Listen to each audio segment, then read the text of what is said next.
Today's a day where I'm turning over a Berkeley-style thermophilic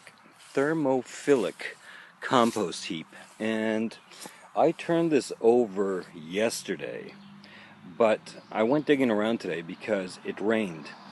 Now, if you take a look at some of this white stuff here that you see, all this kind of white stuff that you see in the compost is the byproduct of a bacteria that's commonly known as fire blight. I don't know what the actual name of it is. I know it's a bacteria that lives in an anaerobic condition. That means no air. In an ideal pile, you want to keep as much volume as you can. The way that you do that is the way a pile works is you start off with a certain amount, and then you create yourself at least a 4x4, 4 high, 4 wide, 4 deep pile. The notion is that the bacteria will be, that the materials will be in close contact, the bacteria will multiply, and they'll start breaking things down. Now, the bacteria that you want to be doing this are the kind that need oxygen, or the kind that need air. If you do this and you keep turning it over, what you'll end up with is a very nice pile. Now, this is what remains of last year's pile for me, using the very same process. And if you take a look at it, it resembles earth. This is how broken down it becomes. You know, you still get twigs and stuff like this. You even see little bits of worms and a few things growing here and there. But you'll see this is how refined it gets if you do it properly. And if you do it properly, you will keep the same amount of volume. Sorry, just had to smell that. It smelled good. You will maintain the amount of volume, therefore more compost to use, and it'll be healthier.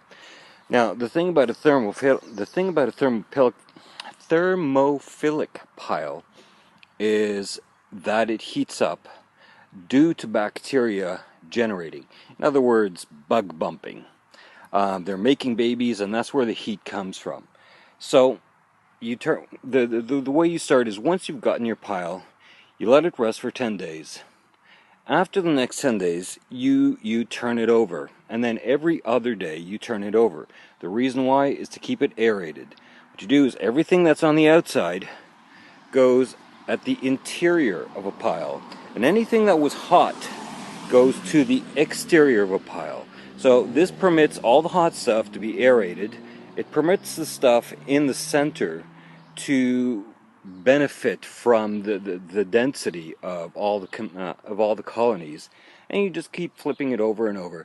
If you do this within, depending on your weather, depending on your materials, depending on your stock, between anywhere from 18 to 30 days, you go from this kind of rough stuff here. This is actually like a week old. You go from rough stuff to this in less than a month. And if you have large quantities, well, that means you've saved yourself a pile of money buying what is probably junky compost that you would have bought from the garden center at $5 a bag. It's also good exercise, and you know what's going in it. And you know that when you plant things in it, you know what's going to come out of it, and you can feel confident in knowing that you are in control of what you eat. You've done it for less money, just gave you some exercise, it gives you an opportunity to walk around your yard and all kinds of fun stuff like that. Anyhow, yesterday it rained.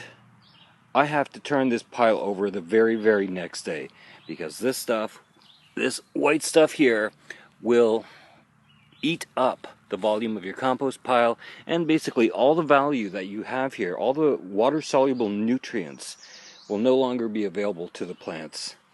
And so when you see this stuff, turn it over now. Anyhow, that's just my first attempt at a little video, and people have been bugging me to do videos on other subjects. I figured I'd start with something simple that I could point and shoot as opposed to very idea-oriented videos. If I get into the habit of doing this, maybe I'll eventually make real videos on some of the other subjects that I discuss. So there we go. That is the net result of a thermophilic compost pile turned inside and out.